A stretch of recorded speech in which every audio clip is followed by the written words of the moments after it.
Hello students, now we will move to amendments which are applicable to June 2024 examination. So എനിക്കറിയാം exam വളരെ അടുത്തായി, നമുക്ക് കാര്യമായിട്ടുള്ള amendments ഒന്നുമില്ല. ഓക്കെ, വളരെ ചെറിയ അമെൻമെൻറ്റ്സ് മാത്രമാണ് നമ്മുടെ ഈ എക്സാമിന് മാത്രമായിട്ട് സ്പെസിഫിക് ആയിട്ടുള്ളത്.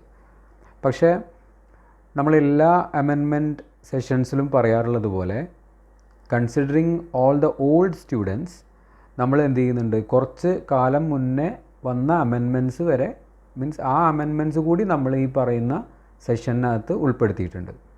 Okay, so some of the students might be having old notes and all. So അവർക്ക് കൂടി ഹെൽപ്ഫുൾ ആവുന്ന രീതിയിലാണ് നമ്മൾ ഈ സെഷൻ പ്ലാൻ ചെയ്തിട്ടുള്ളത്. ഓക്കെ, അപ്പോൾ ചിലപ്പോൾ ഇത് നിങ്ങൾ ഓൾറെഡി അറിയുന്നതായിരിക്കാം.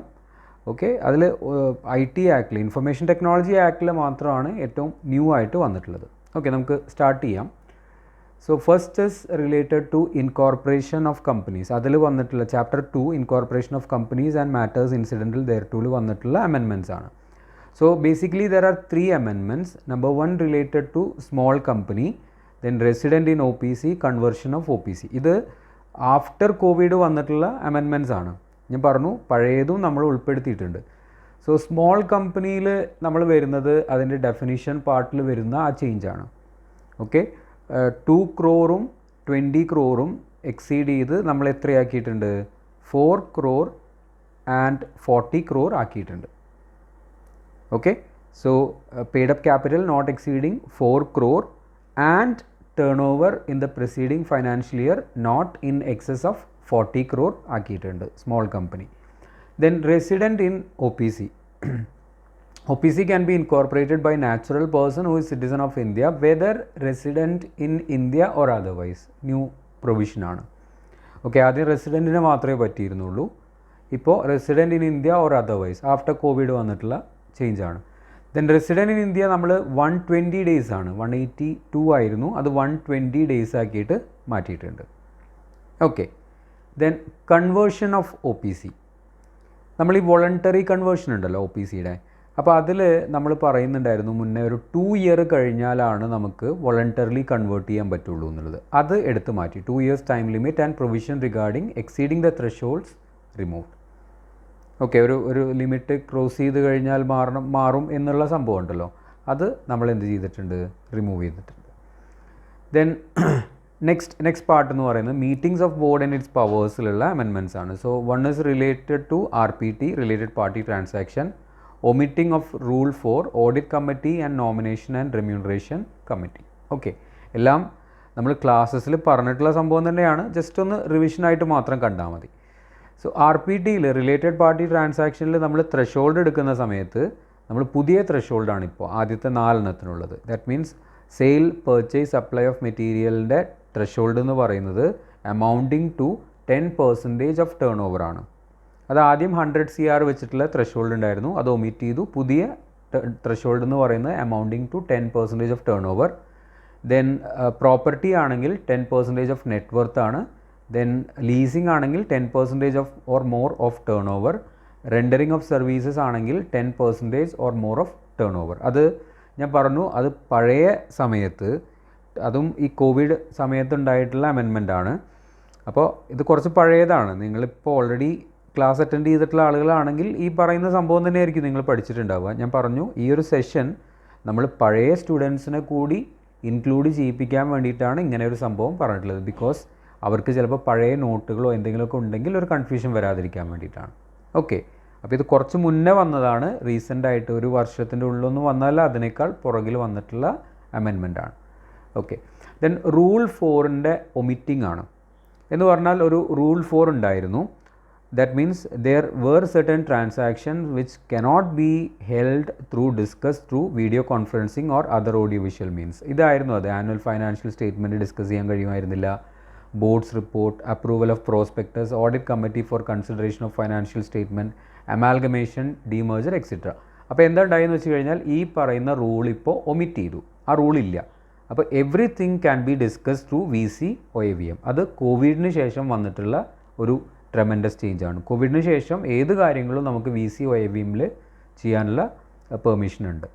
Okay, then non applicability of audit and NRC, ഇത് റീസെൻറ്റ് അമെൻമെൻ്റ് ആണ്. ഓക്കെ, അപ്പോൾ നമ്മളിപ്പോൾ അൺലിസ്റ്റഡ് പബ്ലിക് കമ്പനീസിന് ഓഡിറ്റ് കമ്മിറ്റി NRC അപ്ലിക്കബിൾ ആവുമെന്ന് പറയില്ലേ. ഇപ്പോൾ paid up 10 crore or above, turn over 100 CR or above, or aggregate outstanding loan plus debenture plus deposit in excess of 50 crore പറയില്ലേ. അപ്പോൾ ഇത് ഏതെങ്കിലും ഒരു കമ്പനി ഇത് ടച്ച് ചെയ്ത് കഴിഞ്ഞാൽ their applicability was life time. ഒരിക്കൽ ആപ്ലിക്കബിൾ ആയിക്കഴിഞ്ഞാൽ അത് ലൈഫ് ടൈം ആപ്ലിക്കബിൾ ആയിരുന്നു എന്ന് പറഞ്ഞാൽ മുഴുവൻ സമയത്തും അവർ ഓഡിറ്റ് കമ്മിറ്റി ആപ്ലിക്കബിൾ ആണ്, NRC ആപ്ലിക്കബിൾ ആണ്, ഇൻഡിപെൻഡൻറ്റ് ഡയറക്ടേഴ്സും ആപ്ലിക്കബിൾ ആയിരുന്നു അവർക്ക്. ഇപ്പോൾ ആ പ്രൊവിഷൻ മാറ്റി. ഇപ്പോൾ ആ പ്രൊവിഷൻ എങ്ങനെയാണ് വെക്കുന്നതെന്ന് വെച്ച് കഴിഞ്ഞാൽ once it is applicable, audit committee applicable ആയിട്ട് 3 കണ്ടിന്യൂസ് ഫൈനാൻഷ്യൽ ഇയറിൽ, കോൺസിക്യൂട്ടീവ് ഫൈനാൻഷ്യൽ ഇയറിൽ ഒരു ത്രഷോൾഡ് പോലും ഇവർ മീറ്റ് ചെയ്തിട്ടില്ല. Example, threshold of paid up 10 crore, turn over 100 CR ആയിട്ടില്ല, and outstanding loan debenture deposit excess of 50 crore 3 consecutive financial ഇയറിൽ ഇത് ടച്ച് ചെയ്തിട്ടില്ലെങ്കിൽ that company is not required to constitute audit committee till it meets the criteria again. അപ്പോൾ 3 കൊല്ലം continuous ആയിട്ട് ഇത് വന്നിട്ടില്ലെങ്കിൽ next ഇയറിൽ non applicable ആവും.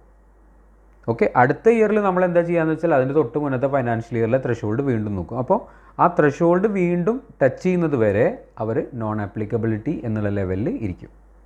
Okay, അത് recent ആയിട്ട് വന്നിട്ടുള്ളതാണ്, ഒരു 1 year ബാക്ക് വന്നിട്ടുള്ളതാണ്.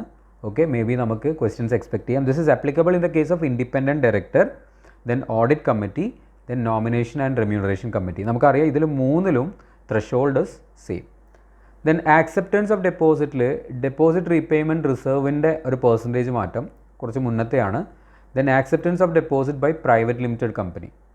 ഓക്കെ, ഇത് ഈ പ്രൈവറ്റ് ലിമിറ്റഡ് കമ്പനിയുടെ കുറച്ച് പുതിയതാണ്. അപ്പോൾ DRR എന്ന് പറയുന്നത് ഡെപ്പോസിറ്റ് റീപേയ്മെൻറ്റ് റിസർവ് എന്ന് പറയുന്നത് 20% ആണ്. ഓക്കെ, അത് പിന്നെ പഴയത് 15% ആയിരുന്നു, ഇപ്പോൾ 20% ആയി. 2 കൊല്ലത്തെ എടുക്കുമായിരുന്നു, ഇപ്പോൾ 1 വർഷത്തെ മാത്രമേ എടുക്കുകയുള്ളൂ. 1 വർഷം മെച്യൂർ ആകാൻ പോകുന്ന ഡെപ്പോസിറ്റുകളുടെ 20% ആണ്. To be maintained on or before 30th of April. Okay, then acceptance of deposit by private company. നമുക്കറിയാം എലിജിബിൾ പബ്ലിക് കമ്പനിക്കും ഇൻഎലിജിബിൾ പബ്ലിക് കമ്പനിക്കും ആക്സെപ്റ്റ് ചെയ്യാൻ പറ്റുന്നതിന് നമ്മളൊരു ലിമിറ്റ് പറയുന്നുണ്ട് അല്ലേ. എലിജിബിൾ ആണെങ്കിൽ മെമ്പേഴ്സിൻ്റെ കയ്യിൽ നിന്ന് 10%, പബ്ലിക്കിൻ്റെ കയ്യിൽ നിന്ന് 25%, 25% of paid up free reserve securities premium.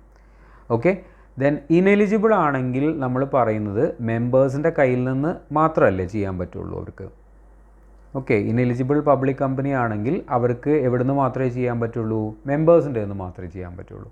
ഇനി പ്രൈവറ്റ് കമ്പനി ആണെങ്കിൽ പ്രൈവറ്റ് കമ്പനിക്ക് maximum 100% of paid up free reserves security premium അവർക്ക് എന്ത് ചെയ്യാൻ പറ്റും, ആക്സെപ്റ്റ് ചെയ്യാൻ വേണ്ടി പറ്റും. Okay, yes. Then IBC insolvency and bankruptcy കോഡിൽ സെക്ഷൻ 11 ഒരു ചേഞ്ച് വന്നിട്ടുള്ളത്. സെക്ഷൻ 11 നോർമലി ഞാനിത് ക്ലാസ് എടുക്കുമ്പോൾ പറയാറുള്ളതാണ്, 3 ഇൻസ്റ്റിറ്റ്യൂട്ടിലും ഈ ക്വസ്റ്റ്യൻ വരാറുണ്ട്. Person who are not eligible to make CIRP. Okay, അത് ഒരു ഡിസ്ക്രിപ്റ്റീവ് കൈൻഡ് ഓഫ് ക്വസ്റ്റ്യനിൽ 3 ഇൻസ്റ്റിറ്റ്യൂട്ടും ചോദിക്കാറുണ്ട്. അപ്പോൾ അതിൽ ഇപ്പോൾ ആദ്യത്തെ ഇപ്പോൾ ഞാനിപ്പോൾ റെഡിൽ മാർക്ക് ചെയ്തിട്ടുള്ളതൊക്കെ അമെൻഡ് ചെയ്തിട്ട് വന്നിട്ടുള്ള പോർഷനാണ്. Corporate debtor undergoing CIRP, corporate insolvency resolution process or pre packaged insolvency resolution process. Then financial creditor, operational creditor or corporate debtor undergoing pre packaged insolvency resolution process. Then corporate debtor in respect of whom resolution plan was approved 12 months preceding date of application. അപ്പോൾ ഈ പറയുന്ന 3 സംഭവങ്ങൾ എന്തിൽ വന്നിട്ടുണ്ട്, amend ചെയ്ത് വന്നിട്ടുണ്ട്. Okay, then സെബിയിലാണ് ഇപ്പോൾ ഞാൻ വളരെയധികം ഇപ്പോൾ ഈ ഒരു 1 വീക്കിൽ എനിക്ക് ഏറ്റവും കൂടുതൽ മെസ്സേജസ് കുട്ടികളുടെ അടുത്ത് നിന്ന് കിട്ടുന്നത് സെബിയിൽ പറഞ്ഞിട്ടുള്ള. ഇപ്പോൾ ഞാൻ ക്ലാസ് എടുക്കുമ്പോൾ പലപ്പോഴും ഞാൻ പറയാറുണ്ട്, സെബിയിൽ കുറേ പ്രിൻറ്റിങ് മിസ്റ്റേക്ക് ഉണ്ട് മെറ്റീരിയലിനകത്ത്, ചില ഭാഗങ്ങളൊന്നും അമെൻഡ് ചെയ്തത് അപ്ഡേറ്റ് ചെയ്തിട്ടില്ല. അപ്പോൾ ഞാനത് എടുക്കുമ്പോൾ പറയാറുണ്ടായിരുന്നു. പിന്നെ ചിലപ്പോൾ അത് പെട്ടെന്ന് സ്ട്രൈക്ക് ആവില്ല, കാരണം നിങ്ങൾ ക്ലാസ് എടുത്ത് ചിലപ്പോൾ 1 കൊല്ലം കഴിഞ്ഞിട്ടൊക്കെ അല്ലേ എക്സാം എഴുതുന്നത്. സ്വാഭാവികമാണ്, മറന്നു പോകുന്ന ഒരു പ്രശ്നമൊന്നുമല്ല, ഞാൻ പറഞ്ഞു എന്ന് മാത്രം. അപ്പോൾ കുറേ പേർക്ക് കൺഫ്യൂഷൻ ഉണ്ട് എന്നുള്ളൊരു ഫാക്ടറിൽ നമ്മൾ അതുകൂടി ഇൻക്ലൂഡ് ചെയ്തിട്ടുണ്ട്. സോ അതിൽ ഈ person not eligible to make IPO FPOയിൽ നമ്മൾ എന്ത് ചെയ്തിട്ടുണ്ട്, ഈ വിൽഫുൾ ഡിഫോൾട്ടർ എന്ന് പറയുന്നിടത്ത് ഫ്രോഡുലൻറ്റ് ബോറോവർ എന്ന് കൂടി ആഡ് ചെയ്തിട്ടുണ്ട്. ഓക്കെ, ദെൻ ജനറൽ കോർപ്പറേറ്റ് പേർപ്പസിന് ഉള്ള എമൗണ്ട് എന്ന് പറയുന്നത് 35% ആണ് മാക്സിമം, 25 എന്നായിരിക്കും മെറ്റീരിയൽ ഉണ്ടാവുക. cap on price band is minimum 105% of floor price. Then promoters lock-in period. ഇതാണ് പലരും കൺഫ്യൂസ്ഡ് ആവുന്നത്. 3 years എന്നാണ് മെറ്റീരിയലിനകത്ത് കാണുക, അത് പകുതിയാക്കിയിട്ടുണ്ട്, 1.5 വർഷം 18 months ആക്കിയിട്ടുണ്ട്. Amount exceeding promoter contribution 1 year എന്ന് മെറ്റീരിയൽ കാണും, അത് 6 months ആക്കിയിട്ടുണ്ട്. Then insurance company financial institutions will be appointed as monitoring agency എന്നാവും മെറ്റീരിയൽ ഉണ്ടാവുക, amended as credit rating agency.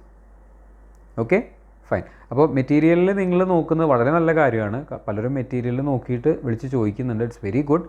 അപ്പോൾ ഞാൻ പറയുന്നത് പല കാര്യങ്ങളും അപ്ഡേറ്റഡ് അല്ല, അത് വേറെ പ്രോബ്ലം ഉള്ളതുകൊണ്ടല്ല, മെറ്റീരിയൽ പ്രിൻറ്റ് ചെയ്തതിന് ശേഷമാണ് ഈ അമെൻമെൻറ്റ് വന്നത്, അത്രേ ഉള്ളൂ, അത് വേറെ ഇഷ്യൂസ് അല്ല ഇത്. Okay. Then last one is related to IT act. ഇപ്പോൾ ഇത് ശ്രദ്ധിക്കണം, നമ്മൾ IT ആക്ടിൻ്റെ 72A എന്ന് പറയുന്ന സെക്ഷൻ ഉണ്ട്, punishment for disclosure of information in breach of lawful contract. Okay. ഇപ്പോൾ നമ്മൾ സെൻസിറ്റീവ് ഡേറ്റ പുറത്തേക്ക് വിടുമ്പോൾ ഉള്ള പണിഷ്മെൻറ്റിൽ നമ്മൾ 5 lakh rupees or 3 years imprisonment or both ആണ് പറഞ്ഞിരുന്നത്. അത് 2023 അമെൻഡ് ചെയ്തു, പെനാൽറ്റി ഇംപ്രിസൺമെൻറ്റ് എടുത്ത് കളഞ്ഞ് ഇപ്പോൾ 25 lakh വരെ ഉള്ള പെനാൽറ്റി ആക്കി മാറ്റി. ഓക്കെ. അപ്പോൾ ഇത്രയാണ് നമ്മുടെ ഈ എക്സാമിന് ആപ്ലിക്കബിൾ ആയിട്ടുള്ള അമെൻമെൻറ്റ്സ് പറയുന്നത്. അപ്പോൾ ഞാൻ once again I am telling you, I have included the details of amendments which were or the provisions which were amended or 2-3 years back ഉള്ള സംഭവങ്ങൾ കൂടി പറഞ്ഞിട്ടുണ്ട് for the sake of my old students. Okay, so I think the discussion is clear to everyone. Okay, thank you.